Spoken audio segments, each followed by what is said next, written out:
guys, welcomes you all Shailu's Lifestyle. இன்னைக்கு நான் உங்ககிட்ட ஒரு புது வீடியோவோட வந்திருக்கிறேன்.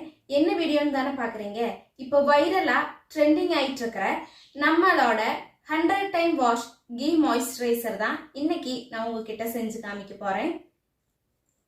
இது பார்த்தீங்கன்னா 5000 வருடம் பழமையான ஒரு மாய்ஸ்சரைசர் வந்துட்டு யூடியூப்ல எல்லாம் வைரல் ஆயிட்டு இருக்குது.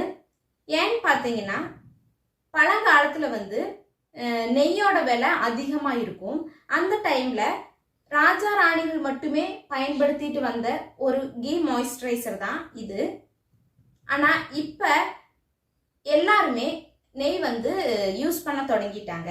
அதனால இப்போ அதுல இருந்து நிறைய பேர் செஞ்சு இப்போ வைரலாக போயிட்டு இருக்குது. இந்த மாய்ஸ்சரைசர் வந்து எல்லாருமே யூஸ் பண்ணலாம். ட்ரை ஸ்கின் இருக்கிறவங்க, ஆயிலி ஸ்கின் இருக்கிறவங்க, நார்மல் ஸ்கின் இருக்கிறவங்க, குழந்தைங்க, வயசானவங்க எல்லாருமே யூஸ் பண்ணிட்டு வரும்போது நம்மளோட ஸ்கின்னும் நல்லா பிரைட்டனிங்காக க்ளோயிங்காக இருக்கும். வாங்க அதை எப்படி செய்யறதுன்னு பார்க்கலாம். நான் இதுக்கு முன்னாடி செஞ்சு பார்த்துட்டு இல்லை, நானும் இது ஃபர்ஸ்ட் டைம் தான் ட்ரை பண்ண போகிறேன். எப்படி வருங்கிறது தெரியாது. அதுக்கு தேவையான பொருள் அது எப்படி செய்யறதுங்கிறது இனி வீடியோவில் நான் செய்யும் போது காணிக்கிறேன். இந்த கீ மாய்ஸ்சரைசர் செய்யறதுக்கு தேவையான பொருள் என்னென்னு பார்க்கலாம். ஃபர்ஸ்ட் வந்துட்டு ஒரு டம்ளர் வேணும், ஒரு பிளேட் வேணும். இது வந்துட்டு அதிகமாக காப்பர் பிளேட்லையும் காப்பர் டம்ளர்லையும் தான் செஞ்சுட்டு இருக்கிறாங்க. எங்க காப்பர் பிளேட்டும் டம்ளரும் இல்லை, அதனால சில்வர்ல வந்து நான் எடுத்திருக்கிறேன். அதுக்கப்புறம் அந்த கீயை வாஷ் பண்றதுக்கு தண்ணி எடுத்திருக்கிறேன். இது வந்துட்டு நல்லா கோல்டான வாட்டர் தான் எடுத்திருக்கிறேன். ஏன் கோல்டான வாட்டர் எடுத்திருக்கிறேன்னு பார்த்தீங்கன்னா, நெய் வந்துட்டு கொஞ்சம் நார்மல் வாட்டரோ இல்லை ஹீட் வாட்டர் எடுக்கும்போது நெய் உருகி போகிறதுக்கு சான்சஸ் இருக்குது.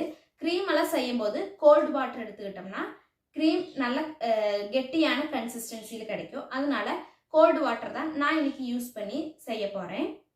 நம்ம 100 டைமும் வாஷ் பண்ணும்போது அந்த தண்ணி வந்து இன்னொரு பவுலில் ட்ரான்ஸ்ஃபர் பண்ணுறதுக்கு வேண்டி ஒரு பவுல் எடுத்துருக்கிறேன். அதுக்கப்புறம் பார்த்தீங்கன்னா கீ வந்து எடுத்துருக்கிறேன்.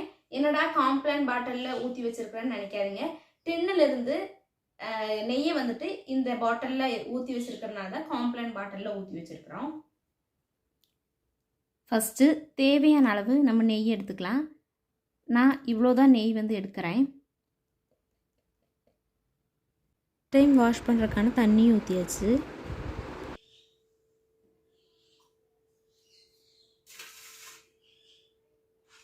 நம்மளோட கீ மாய்ஸ்சரைசர் வந்து சுத்தருக்கு ஸ்டார்ட் பண்ணியாச்சு.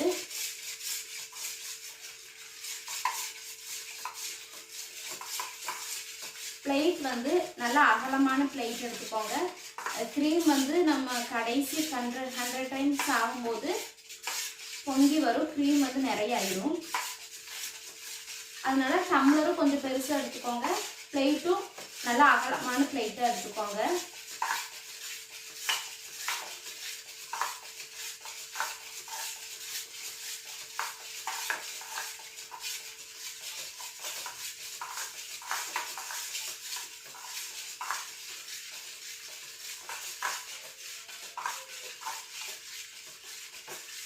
நான் ஒரு 25 முடியும் போது உங்ககிட்ட அப்டேட் பண்ணுறேன் இது எப்படி இருக்குதுன்னு. 425 டைம்ஸ் நான் உங்ககிட்ட காமிக்கும் போது 100 டைம்ஸ் முடிஞ்சிடும்.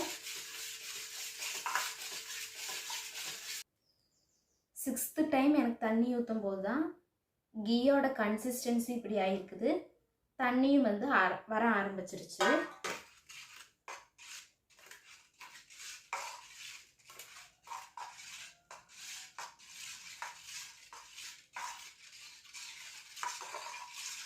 கை வந்து நல்லா வலிக்க ஆரம்பிச்சிருச்சு. ஒரே ஆள் வந்து செய்ய முடியாது. ஹெல்ப்புக்கு யாராவது இருக்குதுன்னா கூப்பிட்டுக்கோங்க.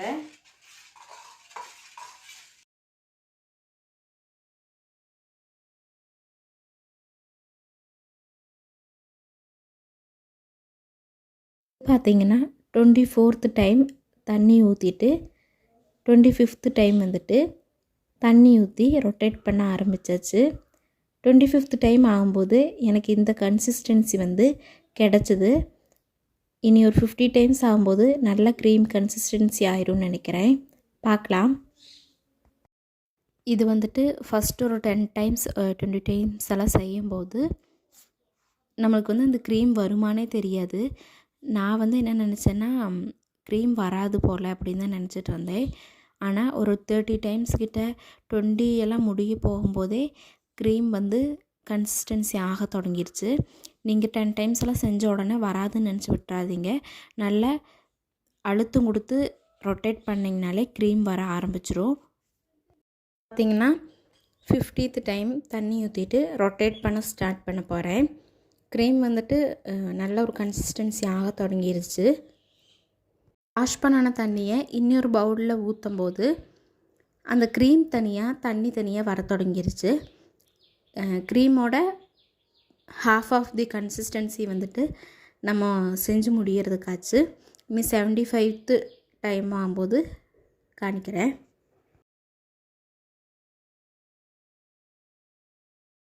இது பார்த்திங்கன்னா 75th முடிஞ்சு 80th டைம் நான் ரொட்டேட் பண்ணிகிட்ருக்கிறேன். 75th வீடியோ எடுக்கிறேன். ஏன்னா க்ரீம் வந்து ஓரளவுக்கு வந்துருச்சு, அதனால 80th டைமு எடுத்துருக்கிறேன்.